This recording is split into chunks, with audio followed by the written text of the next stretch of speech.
जय जगन्नाथ दर्शक बंधु आज हूँ 16 अक्टोबर 2025 मसीहा गुरुवार। आसतु जानिबा देश विदेश और आम राज्य में घटुवा प्रमुख खबर गुड़िक। आज प्रथम खबर 20 तारिख में पालन करा प्रयासाध एवं दीपावली। आज्ञा हाँ, साधारणतः पांजी देखी पर्वपर्वाणी पालन करा जायथाए। हेले चलित वर्ष दीपावली को नहीं देखा जायछि बड़ द्वंद्व। ए वर्ष केउं दिन दीपावली पालन करा ताहाकु नहीं द्वंद्व देखा मिलता। फल प्रयासाध और दीपावली तारीख में द्वंद्व दूर कर मुक्तिमंडप पंडित सभा।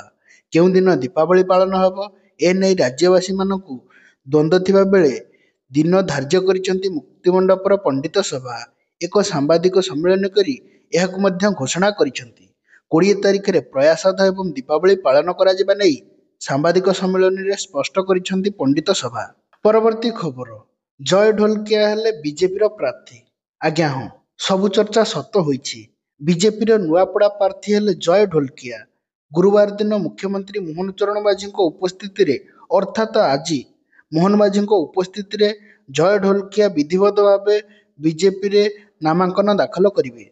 स्वर्गत बीजेडी विधायक राजेंद्र ढोलकिया पुओ जय ढोलकिया समस्त को चमकाइला फली बीजेडी को झटका दे अक्टोबर 11 तारिख में विधिवत भाव बीजेपी जोग देइथिले।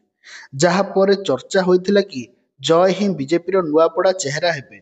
आउ मंगलवार दिन यह स्पष्ट करथिले बीजेपी राज्यसभा सांसद सुजीत कुमार। से कहिथिले कि बीजेपी जय प्रार्थी जय ढोलकिया हुए एवं सबु घोषणार अंत घटी।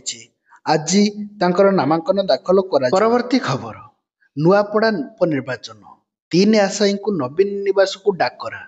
आज्ञा हाँ, नुआपड़ा निर्वाचन पर नवीन निवास बीजेडी प्रार्थी कसरत चली। बीजेडी प्रार्थी मानक नहीं सस्पेंस जारी रही बेले 3 आशायी को नवीन निवास को डकरा होईछि।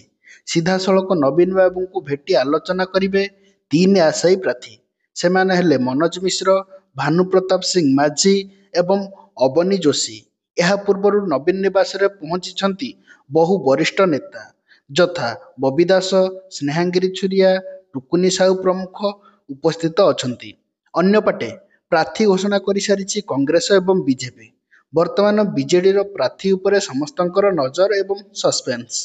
परवर्ती खबर दुर्गापुर गणदुष्कर्म मामला रे पीड़ितांकर पुरुष बंधु गिरफ। आज्ञा हाँ, पश्चिमबंग ओडिया डाक्तरी छात्री गणदुष्कर्म मामला रे पीड़ितांकर बॉयफ्रेंड गिरफ होइछंती। पश्चिमबंग रे ओडिया छात्रींकर गणदुष्कर्म मामला रे मंगलवार दिन पीड़ितांकर पुरुष बंधु को दुर्गापुर पुलिस गिरफ करिछि। कैंपस बाहर को नेबा पई प्रवर्ताई थिबा अभियोग रे गिरफ होइछि।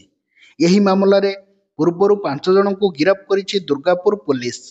एपटे पश्चिमबंग मेडिकल रे चिकित्साधीन अवस्था रे पीड़िता को भेटिछंती बालेश्वर सांसद प्रताप षडंगी। परवर्ती खबर केन्दुझर सान घागरा रे प्रतिष्ठा हेबो राज्यर द्वितीय आंचलिक उद्भिद संपद केन्द्र। आज्ञा हाँ, मुख्यमंत्री मोहन चरण माझी आलोचना भवन रे केन्दुझर ठारे सान घागरा ठारे प्रतिष्ठा हेबाकु थिबा नूतन आंचलिक उद्भिद संपद केन्द्र।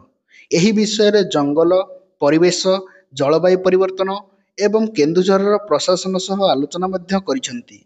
सूचनायोग्य जे मुख्यमंत्रींकर मानस प्रकल्प भावे विकसित हेबाकु थिबा एही केन्द्र ओडिशार द्वितीय आंचलिक उद्भिद संपद केन्द्र भावे सान घागरा ठारू प्राय 134 एकर परिमित अंचल प्रतिष्ठा हेबो।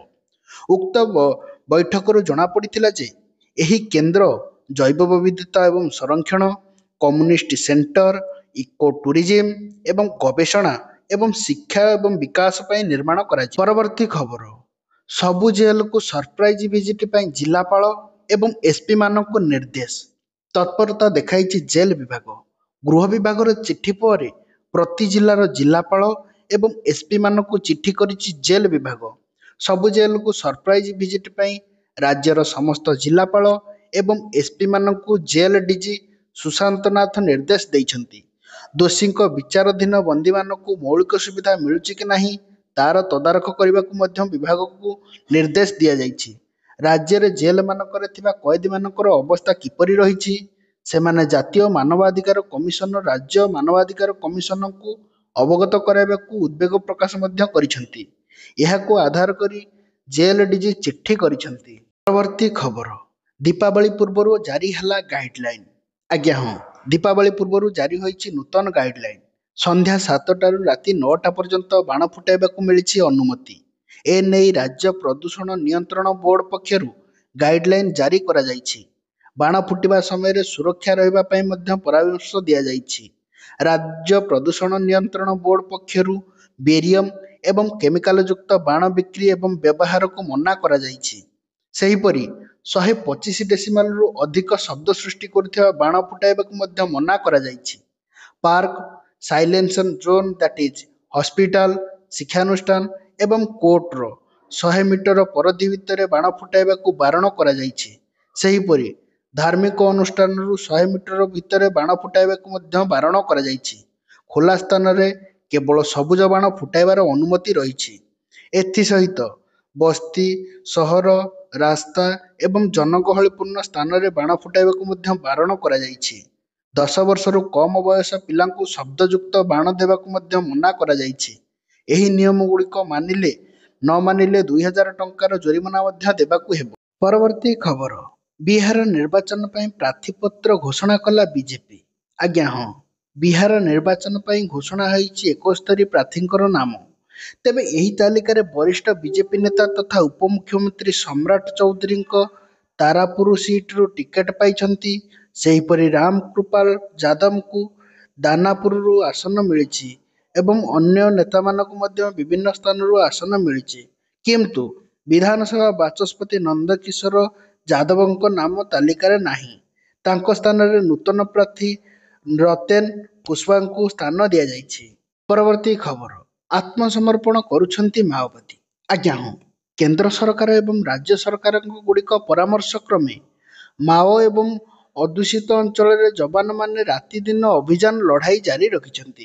ଆତ୍ମସମର୍ପଣ କରୁଥିବା ମାଓବାଦୀମାନଙ୍କୁ ସରକାର ଭଲ ରାସ୍ତାରେ ଚାଲିବା ପାଇଁ ମଧ୍ୟ ସାମାଜିକ ଓ ଆର୍ଥିକ ସହାୟତା ପ୍ରଦାନ କରୁଛନ୍ତି। ଦେଶକୁ 2026 ମସିହା ସୁଦ୍ଧା ମାଓମୁକ୍ତ କରିବାକୁ କେନ୍ଦ୍ର ଗୃହମନ୍ତ୍ରୀ ଅମିତ ଶାହଙ୍କ ଆହ୍ୱାନ କ୍ରମେ ବିଗତ 24 ଘଣ୍ଟା ମଧ୍ୟରେ ଶତାଧିକ ମାଓବାଦୀମାନେ ପୋଲିସ ନିକଟରେ ଆତ୍ମସମର୍ପଣ କରିଛନ୍ତି।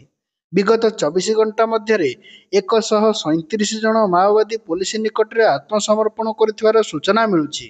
ପରବର୍ତ୍ତୀ ଖବର, ରାସନ ହିତାଧିକାରୀମାନଙ୍କ ପାଇଁ ଖୁସି ଖବର। ଆଜ୍ଞା ହଁ, ରାସନ କାର୍ଡ ହିତାଧିମାନଙ୍କ ପାଇଁ ଆସିଛି ଖୁସି ଖବର। ମୁଣ୍ଡ ପିଛା ବଢ଼ିବ ଚାଉଳର ପରିମାଣ। ଆଗକୁ ରାସନ କାର୍ଡଧାରୀମାନେ କିଲୋ ପିଛା 5 କିଲୋ ଚାଉଳ ପାଉଥିଲେ, ହେଲେ ଏବେ ସରକାର ଏହାର ଅବଧିକୁ ବଢ଼ାଇବାକୁ ଚିନ୍ତା କରୁଛନ୍ତି। ହିତାଧିମାନଙ୍କୁ 5 କିଲୋ ଚାଉଳ ପର୍ଯ୍ୟାପ୍ତ ହେଉନଥିବା ଜାଣି ସରକାର ଏହି ପରିମାଣକୁ 10 କିଲୋ ପର୍ଯ୍ୟନ୍ତ ବଢ଼ାଇବାକୁ ଚେଷ୍ଟା କରୁଛନ୍ତି।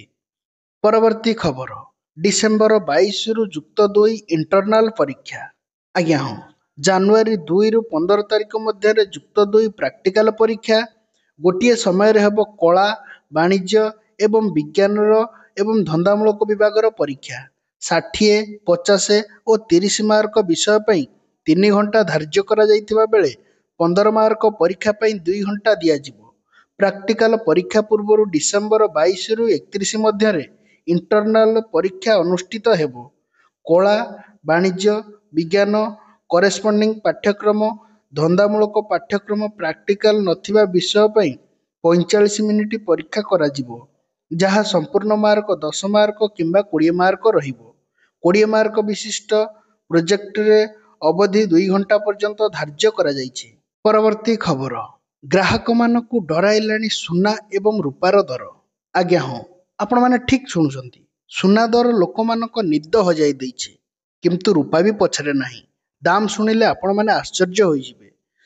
ରୂପା 1 କିଲୋ ପିଛା 2 ଲକ୍ଷ ଟଙ୍କାରୁ ଅଧିକ କ୍ରସ୍ କରିଛି। ବଜାରର ତଥ୍ୟ ଅନୁଯାୟୀ 1 କେଜି ରୂପାର ମୂଲ୍ୟ ମଙ୍ଗଳବାର ଦିନ 9,000 ଟଙ୍କା ବୃଦ୍ଧି ପାଇ 2,06,000 ଟଙ୍କାରେ ପହଞ୍ଚିଛି। ପୂର୍ବରୁ ରୂପା ଦରକୁ ଏଭଳି ସ୍ତରରେ କେବେ ବି ଦେଖିବାକୁ ମିଳିନଥିଲା ଏବଂ ସୁନା ଦର ମଧ୍ୟ କିଛି କମ୍ ନାହିଁ।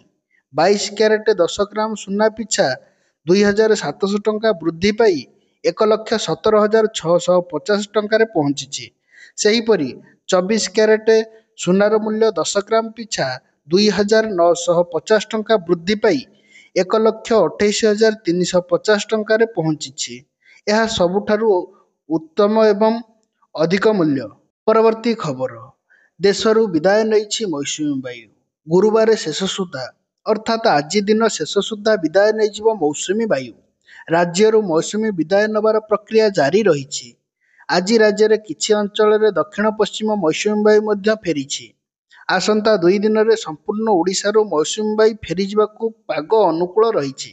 ଆଞ୍ଚଳିକ ପାଣିପାଗ ବିଜ୍ଞାନ କେନ୍ଦ୍ର ସୂଚନା ମୁତାବକ କେବଳ ଓଡ଼ିଶା ନୁହେଁ, ଆସନ୍ତା 2 ଦିନ ମଧ୍ୟରେ ସାରା ଦେଶରୁ ମୌସୁମୀ ବାୟୁ ବିଦାୟ ନେବା ପାଇଁ ପାଣିପାଗ ଅନୁକୂଳ ହେବାର ସୂଚନା ମିଳୁଛି। ପରବର୍ତ୍ତୀ ଖବର, ଭୁବନେଶ୍ୱରରେ ମାଡ଼ି ଚାଲିଛି ଧଳା ଜହରର ରାଜ। ଆଜ୍ଞା ହଁ, ଭୁବନେଶ୍ୱରରେ 180 ଗ୍ରାମର ବ୍ରାଉନ୍ ସୁଗାର ଜବତ କରାଯାଇଛି। ମହିଷାଖାଲ ସାହି ବସ୍ତିରୁ ମହିଳାଙ୍କୁ ଗିରଫ କରିଛି ପୋଲିସ ଏବଂ ତଦନ୍ତ ମଧ୍ୟ ଚଳାଇଛି। ତେବେ ସେ କେଉଁଠୁ ବ୍ରାଉନ୍ ସୁଗାର ଆଣିଛି ଏବଂ ତାହା କିଏ ଦେଇଛି ସେ ନେଇ ବର୍ତ୍ତମାନ ପୋଲିସ ଛାନଭିନ୍ ଆରମ୍ଭ କରିଛି।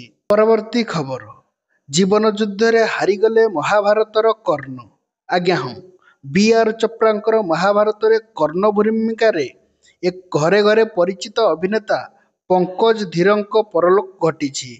ମହାଭାରତରେ କର୍ଣ୍ଣ ଭୂମିକାରେ ସମସ୍ତଙ୍କୁ ହୃଦୟ ଜିତିଥିବା ବେଳେ ପଙ୍କଜ 68 ବର୍ଷ ବୟସରେ ଶେଷ ନିଶ୍ୱାସ ତ୍ୟାଗ କରିଛନ୍ତି।